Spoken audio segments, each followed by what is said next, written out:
Delhi police के head constable Surendra को दीपक नाम के एक शख्स की हत्या के आरोप में गिरफ्तार किया गया है। आरोप है कि सुरेंद्र ने दीपक की गोली मारकर हत्या कर दी थी। इस तरह के मामले के बाद दिल्ली पुलिस पर भी सवालिया निशान उठने लगे हैं। क्या है पूरा मामला, इसको लेकर बातचीत करेंगे। हमारे सहयोगी अनिल अत्री हमारे साथ फोन लाइन पर जुड़े हुए हैं। अनिल जी, आउटर दिल्ली का मामला है, रिठाला के नजदीक पूरी घटना को अंजाम दिया गया। देखिए मुकेश जी, मैं बता दूं कि जो दीपक गहलोत नाम का ये शख्स है, जिसकी करीब 30 साल उम्र है, ये सुबह के वक्त अपनी गाड़ी में मौजूद था और इसके साथ में हेड कांस्टेबल सुरेंद्र सिंह भी मौजूद था। क्योंकि लोगों की माने, संदिग्धों की माने, जो भीड़ इकट्ठा थी, उसने बताया कि सुरेंद्र ने दीपक जो गहलोत है उसके ऊपर फायरिंग की है, कई राउंड फायरिंग की और दीपक की गोली लगने से मौत हो गई। बता दें कि इसमें पुलिस ने भी इस बात की पुष्टि कर दी है कि जो हत्या की गई है सुरेंद्र द्वारा दीपक की, वो सर्विस रिवॉल्वर से फायरिंग की गई थी और सर्विस रिवॉल्वर से ही दीपक गहलोत को गोलियां मारी गई है। कई गोलियां लगी थी, जिसे संजय गांधी अस्पताल ले जाया गया, लेकिन रास्ते में ही दीपक ने दम तोड़ दिया था। जी मुकेश जी। जी, ये पुलिसकर्मी के खिलाफ किस तरह की कार्रवाई की गई है अनिल जी अभी तक? देखिए बता दें कि पुलिसकर्मी अपनी ड्यूटी करके वापस लौट रहा था। इसकी जो तैनाती है आजकल इसी के पास का ही जिला है, बाहरी उत्तरी जिला, उसी के साहबा डेरी थाने में इसकी ड्यूटी थी। ये बावर्दी अपनी वर्दी में था और सर्विस रिवॉल्वर इसके साथ में थी। फिलहाल पुलिस ने इसको निलंबित कर दिया है और इसके बाद इसकी तबीयत में भी कुछ, इसका बीपी ज्यादा था और कुछ शुगर की प्रॉब्लम थी, इस कारण इसे अस्पताल में भर्ती करवाया गया है। उसके बाद पुलिस इस पर कार्रवाई करेगी। फिलहाल इसके सस्पेंशन की कार्रवाई पुलिस द्वारा कर दी गई है और आगे की कार्रवाई और इससे पूछताछ क्या वजह रही है, आखिरकार क्यों इसने इस वारदात को अंजाम दिया, इसकी पुलिस जांच कर रही है। रोहिणी जिला पुलिस इस पूरे मामले की जांच कर रही है।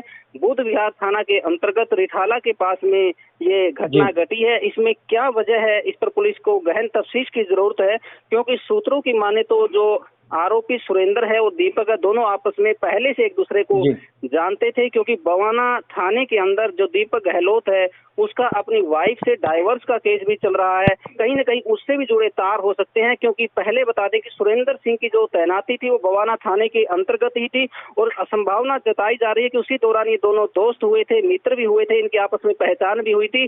कहां से इनके आपस में किस बात को लेकर के ये इंसिडेंट हुई है, ये जांच का विषय है। जी मुकेश जी। अनिल जी, खबर ये है कि घटना के वक्त जब वारदात हुई दोनों ही नशे में थे। दीपक और सुरेंद्र दोनों ने नशा किया हुआ था और गोली मारने के बाद सुरेंद्र नंगे पैर ही पैदल वहां से चला गया।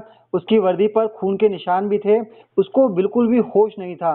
क्या ये माना जाए कि कहीं ना कहीं एक लापरवाही भी इस मामले में देखने को मिली है? जिस तरह से सर्विस रिवॉल्वर भी दीपक के सुरेंद्र के पास था और जिस तरह से वो ड्यूटी खत्म करने के बाद इतने ज्यादा नशे में था कि उसको होश ही नहीं रहा कि उसने कितनी बड़ी वारदात को अंजाम दे दिया।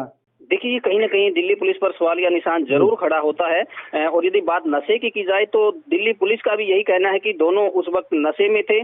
सुरेंद्र भी नशे की हालत में था। नशे की हालत में ही उसे संजय गांधी अस्पताल में डॉक्टरी के लिए ले जाया गया था और वहां पर भर्ती किया गया इनको और वहां पर इनका ट्रीटमेंट चल रहा है और इसके वर्दी पर भी खून के दाग लगे, क्योंकि दोनों साथ ही एक ही गाड़ी में मौजूद थे जहां पर इसने घटना को अंजाम दिया, क्योंकि ज्यादा दूरी से अंजाम नहीं दिया। दूसरा बताएं कि सर्विस रिवॉल्वर से इस तरह का अंजाम देता है और ड्यूटी के दौरान इतने ज्यादा नशे में होना और इस तरह की वारदात को अंजाम देना कहीं न कहीं कानून व्यवस्था पर, दिल्ली पुलिस पर भी सवाल खड़े करता है। जी अनिल जी, सुरेंद्र ने थाने में ड्यूटी खत्म करने के बाद अपनी जो सर्विस रिवॉल्वर थी मालखाने में जमा नहीं करवाई और बाद में उसी रिवॉल्वर से वारदात को अंजाम दिया गया। क्या ये माना जाए कि जानबूझकर रिवॉल्वर जमा नहीं कराई या फिर वो गलती से भूल गया था? क्या इस बारे में कोई बातचीत आपकी पुलिस अधिकारियों से हुई हो?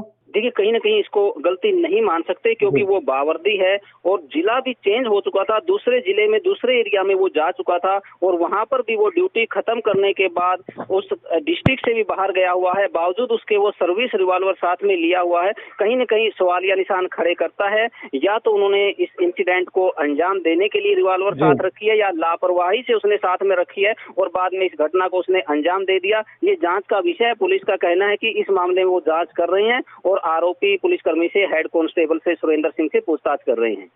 चलिए, बेहद ही चौंकाने वाला मामला सामने आया। जिस तरह से एक पुलिसकर्मी ड्यूटी खत्म करने के बाद नशे की हालत में एक शख्स पर गोली चला देता है, उस शख्स की मौत हो जाती है और अपनी रिवॉल्वर तक जमा नहीं कराता, अपने आप में कई सवालिया निशान ये पूरी वारदात खड़ी भी करती है। अनिल जी, बहुत बहुत शुक्रिया इस बातचीत के लिए, तमाम जानकारी के लिए। इस खबर पर नजर बनाए रखिएगा, आगे जो भी अपडेट्स होंगी वो आपसे लेते रहेंगे।